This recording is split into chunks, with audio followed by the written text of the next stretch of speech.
Hey everyone, Miss Kellett here. I'm going to talk today about some expectations for rhetorical analysis essays and then what you can do to revise your essay. All right, so the first section of the rubric on the rhetorical analysis essay is the thesis. So in the gradebook, you got a score um, out of 50 for this, but um, on the actual AP exam, it's a 1 point or 0 points. So the description of an A on our rubric is that the thesis responds to the prompt with a complex, well, the person responds to the prompt with a complex defensible thesis that includes the author's or speaker's rhetorical purpose and the rhetorical choices made to further the purpose. The thesis also articulates the connections between rhetorical purpose and rhetorical choices, right? So we are making a connection between the purpose of the speech or the text and the choices that the author makes rhetorically.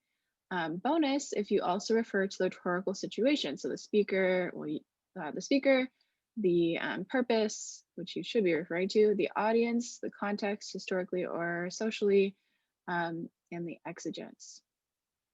So here are two examples of strong theses. So in Claudia Johnson's speech at the first anniversary luncheon of Eleanor Roosevelt's Memorial Foundation, Johnson uses ethos, exemplification, and rhetorical questions to motivate her audience to make a change in the world, proving that anybody is capable of making a difference. So you're going to see here that throughout these slides, I've highlighted the different aspects of the description, and then I've highlighted that part of the examples as well. So take a minute, look through these two examples. You can pause the video to look at the examples and think about if your thesis statement has all of these parts. Okay, here are some suggestions I have for your thesis statement based on what I saw in your essays.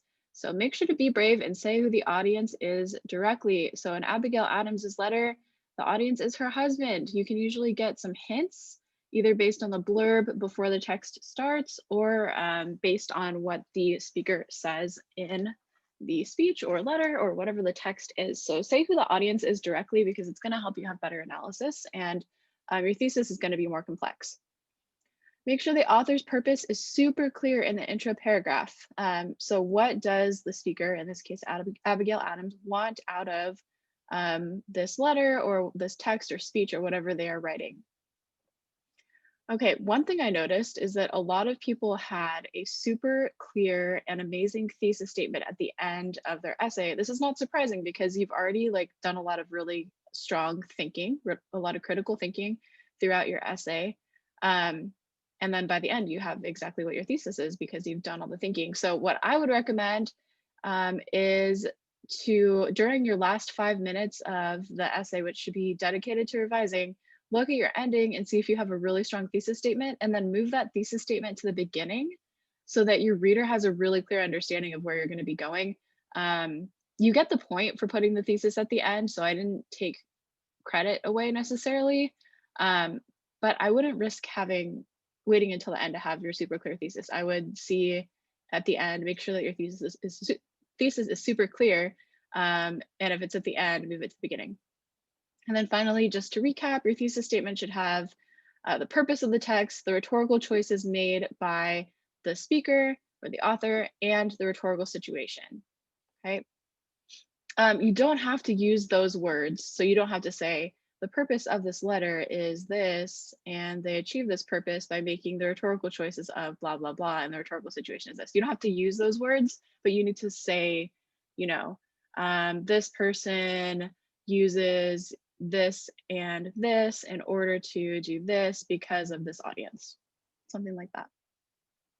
Okay, evidence and commentary. So the A description for evidence and commentary says, makes textual references, direct quotes, or paraphrases that are relevant to the thesis and provides well-developed commentary that consistently and explicitly explains the relationship between the evidence and the thesis. So we want to make sure that we are providing strong evidence. It's actually proof of what we're talking about. And then we also want to make sure that we are connecting that evidence back to the thesis. So I have given you two examples. There's one here, there's one on the next slide. So I'm going to ask you to pause, read through the example, and note that the textual references are in green and the the commentary is in yellow. Okay, and here is another example of a strong body paragraph as well with evidence and commentary.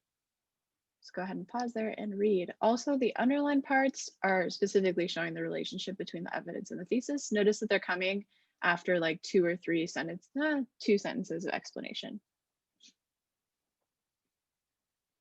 Okay, so what I noticed in your essays that I want to make sure you do when you revise is choose one idea per body paragraph. So you can group your body paragraphs by main idea. So maybe you've chunked out the text and you have something like a main idea you want to talk about that the author does at the beginning of the text, and then another main idea the author talks about at the end of the text. You could write your body paragraph so that each body paragraph is about a different chunk of the text, but you need to make sure that it is related. Like all of what you talk about needs to be under the umbrella of a particular idea. So it can be like a content idea, or it could be a rhetorical choice idea. So you could be talking about ethos, but you could also say like there are some allusions that the person makes, and that's how they create ethos. That's how they build their credibility. Or you could be talking about pathos, but then talk about how the person uses description in order to elicit a particular emotion, which is how they appeal to the person's emotions. So make sure that each body paragraph has only one idea, one big idea. If you mention multiple devices or you mention the tone, make sure that it's still all related to the same idea within that body paragraph.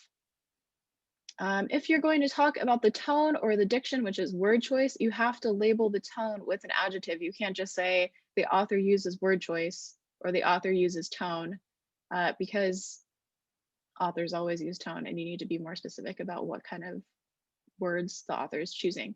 So I've linked a list of possible words for you to use there. Check it out. I would recommend that you also review the rhetorical appeals and make sure that you have labeled them correctly, or you don't even have to label them. You can just say something like the author appeals to the audience's emotions, or the author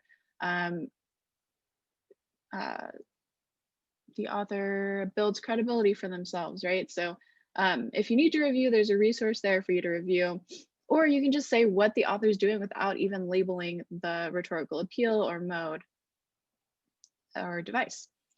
Address the rhetorical situation. So when you talk about the speaker, the purpose, the audience, the context historically and socially, and the exigence, it's going to help you go deeper into your analysis, especially if you can link the choices of the author to who the audience is, right? So like, why is something particularly convincing based on who the audience is, or based on what the context is in the world at the time. And then finally, consider choosing shorter evidence to leave more room for commentary. So you'll notice that there's way more yellow in those two examples than there is green, right? So they have chosen short quotations, sometimes picking out, so like in this example, they do a ... here because they wanted to take this quote and then they wanted to skip some, and then they wanted to keep going. The same thing here, they do a ... and ellipsis, and they skip forward, right? So try to just pick the parts of the text that are the most important to quote, and this will give you more time and room for commentary. Yes. Okay, finally, the last section that receives a grade is sophistication. And to get an A in sophistication, writing is consistently accurate, precise, and concise, and vocabulary and syntax are appropriately varied throughout the essay, demonstrates ideas that are organized logically and developed completely to show a complex understanding of the rhetorical situation. So there's a lot that goes into the section. You want to make sure that your essay, again, is organized. Like each body paragraph has its own idea. It's really clear where you're going from beginning to end. And then I have two examples here of varied vocabulary and syntax, as well as a complex understanding of the rhetorical situation. On the left, the person is talking about the context of the time period. And on the right, they're also talking about the context of the time period, but also who the speaker is. Okay, so I'm going to tell you a few tips on revising. Some no words that you should not be using are I, you, use, show, and say. It's not that if you use one of these words, you're automatically not going to get the sophistication point. But if you use other words instead of these, there's a better chance that you're going to get the sophistication point, right? So if you have like 5 or 6 words that you can use instead of show or say and use, then you're going to sound more sophisticated in your writing. You can check out the language patterns linked here to help you with that. And you can like maybe adopt 5 or 6 of the words from the language patterns to use over and over again, no matter what your essay is. Um, Make sure to refer to the rhetorical situation in your analysis. This is going to help your grader to see that you know what's going on with the speaker, with the audience, or historically or socially at the time. And this gives you the sophistication point. Make sure to stick to one idea in each body paragraph. This has to do with organization, right? So I already said this, and it also has to do with how strong your commentary is, right? But sticking to one idea in each body paragraph helps your essay to be more organized. And then finally, I have linked to some sample essays, and samples A and C receive the sophistication point. So you can go check those essays out. I hope that this helps with your revisions. Good luck revising, and remember to reach out if you have any questions. Thanks for watching.